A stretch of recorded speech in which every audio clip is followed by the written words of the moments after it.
ને મારી છે આ બેન ને જો આ કબૂલે છે હા મારી એમ કબૂલે છે એમની છોકરી નાની પેશાબ કરવા અહીંયા આવી છે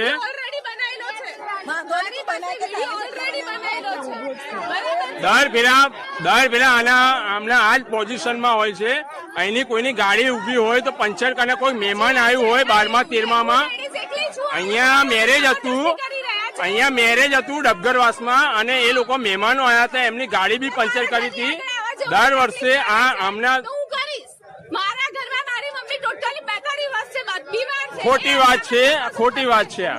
અને આ જો કઈ ના પકડે ગળામાં ફંદીનો ફાંસો નાખીને બેઠા છે આ બેન જો મારવા પર ઉભા છે આ બેન 112 આવે છે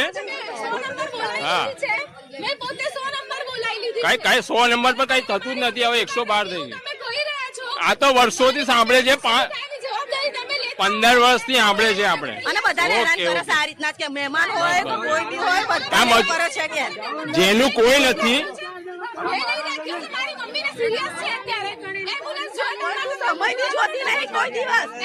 તમને જોઈએ તો અમે બેઠા છે ને તમે આ સામું તો છે આટલું બધું પબ્લિક તમે આટલું બધું પબ્લિક બેઠા છે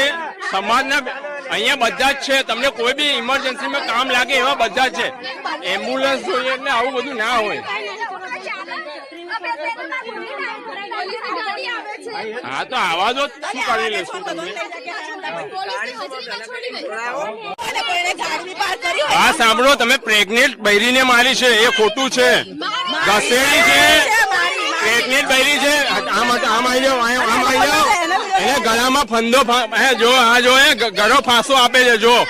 આ છે ફાંસો જ છે આ શું છે તમે પકડીને ખેંચો છો આ પ્રૂફ છે આખું આ પ્રૂફ છે મારી જોડે આ પ્રૂફ છે તમે ઘરે ફંદો ફાંસો આપો છો આ પ્રૂફ છે જો અરે રહેવા દો બેન રહેવા દો આ પ્રૂફ છે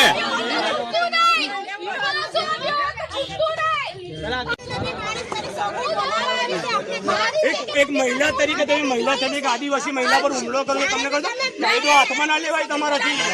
કાયદો હાથમાં ના લેવાય એક મહિલા તરીકે તમે એક લેબર છે લેબર એક મજૂર તરીકે તો કોઈ હાઈ ના લો એટલી કાલે પ્રેગ્નેન્ટ હતી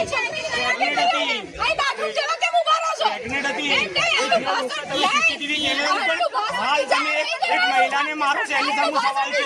હાલ તમે એક મહિલાને બેરંગી તરીકે માર્યો દુપટ્ટો પકડો કાલે સવારે તમે જેસી તમે એની હત્યા કરી નાખો તો જવાબદાર કોણ આ બોલે છે બોલાવો ને